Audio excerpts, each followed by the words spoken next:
You have to ask for contributions and shake a lot of hands. They might go for you. If you don't want to go for Senate or Assembly, you might want to go for the ministry. Oh, yeah, there it is. There it is. Fourth time's the charm, buddy. You can have a snack. Oh, yeah, that's it. Oh, so good. So good. There you go.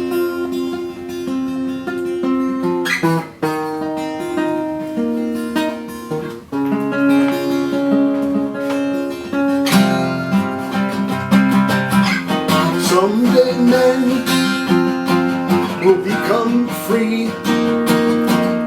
Then they'll know, and then they'll see that a God on high has sent down the light that all may love and none will fight. No more war and no more greed, but all mankind has been set free.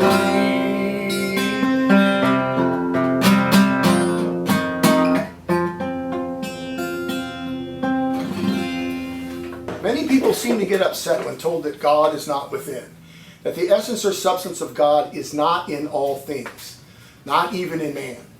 Though it is said that the inner man or woman or soul is made in the image or reflection of the source of all, what we refer to as God the Father. That God is not within, in what some have termed the divine spark, is a concept that people have a hard time getting their hands around. Today we will talk about why. He is not in us until we invite him in. And that is done by exercising the first great gift given to the first parents, and that is the unrestricted use of our free will. A gift never before given to any other creature, whether earthbound or of alien intelligence, until the advent of man. It seems that in this regard, mankind is the universe's great experiment. Imagine a being with total volition, who of course must operate within the predetermined fixed laws of nature or pay the obvious penalty, i.e. the law of gravity. If you jump off a building or fall down on a skateboard and expect not to break your leg. But total freedom of choice nonetheless. If there is a God, and I believe there is, why would he create a species who could actually choose to do wrong? Well, this discourse and those that follow hope to point to the reason.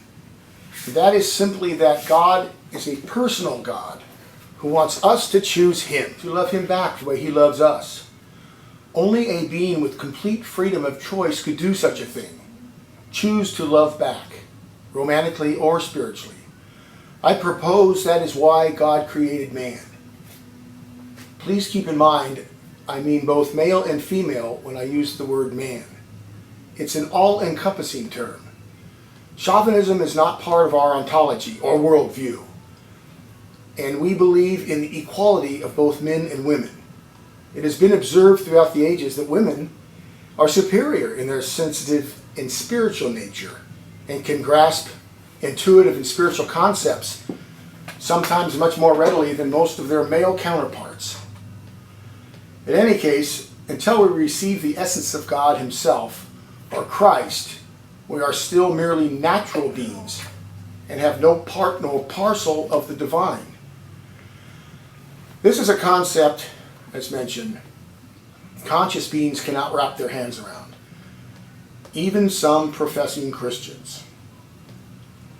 What I am saying is that, number one, we are not God. Thank you very much, Shirley MacLaine and Paramahansa Yogananda. Google it if you don't know Shirley MacLaine or Paramahansa Yogananda. And secondly, as mentioned, God is not within. Like the brute beast, we are merely creatures of God, save for, of course, being manufactured in the designer's image, or our own inner or spiritual makeup only.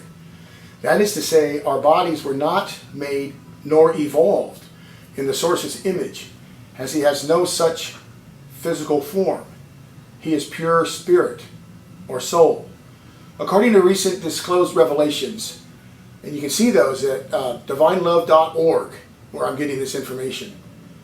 God the Father has neither a physical nor a spirit body, but only an invisible soul. So I will present to you reasons and references, both biblical and extra-biblical, why I believe this and consider these concepts to be basic fundamental truths. Let's start with the biblical.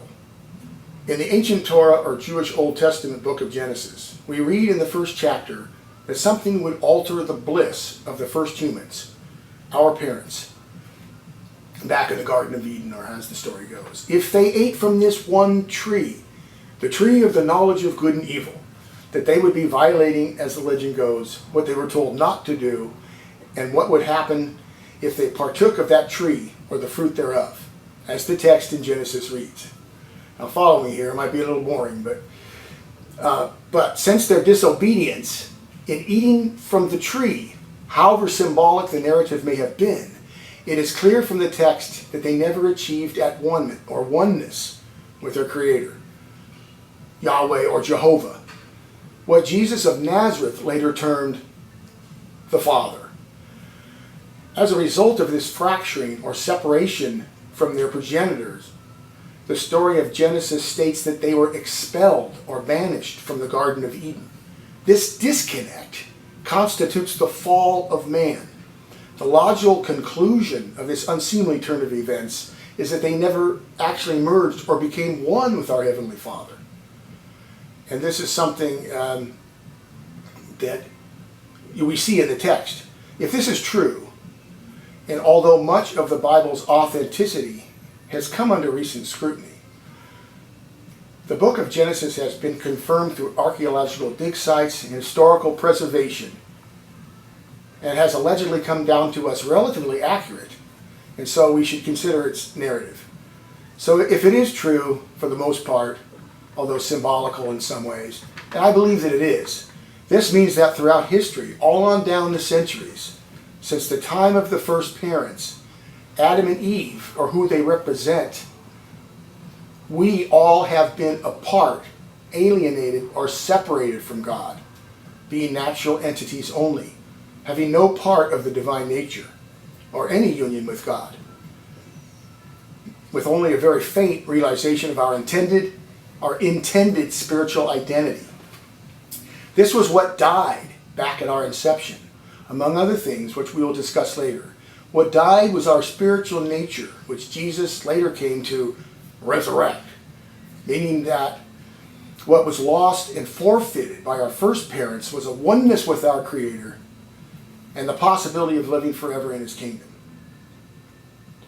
What I am proposing is that man in his natural state has no part of the divine. To attain to any divinity, the inner soul of man, the real man or woman, must become one with God's great soul. That's what true Christianity is all about. It's not a religion, it's a relationship, a union. No compassionate, politically correct,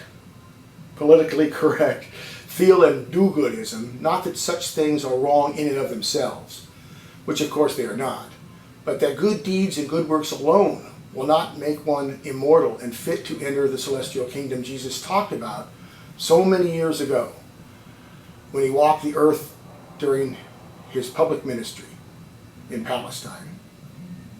Now let's talk about the extra-biblical. People ask, what about the baby, born or unborn, the child who is unfairly taken early in life?